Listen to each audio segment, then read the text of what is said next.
first one he talks about, but I have a feeling this wasn't his first big deal where he made a name in business and construction. But the first one he talks about was the New York City Convention Center project, and he goes into detail about the different locations that people were advocating for, and Trump pushed very hard to get the specific location that he thought would be best. And in the end, the city went with the location that Trump wanted, but they didn't let Trump have a hand in the construction. The next deal he talks about was the Commodore Hotel project. He goes into detail.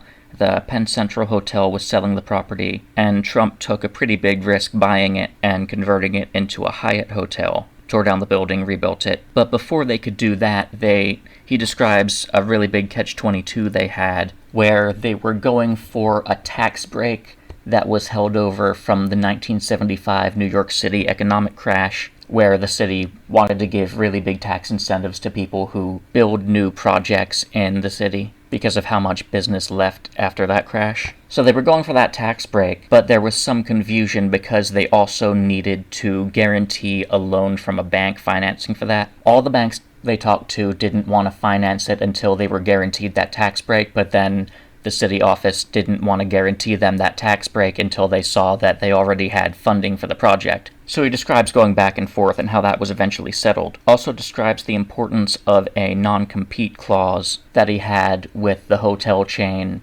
that was managing the hotel on Trump's property. Even going so far as to say he wrote a part in his will about the importance of that non-compete clause so that whoever takes over his business would realize it's not something to get rid of lightly. And he writes about how every so often some guy from this company, the Hyatt Hotel Company, would come around,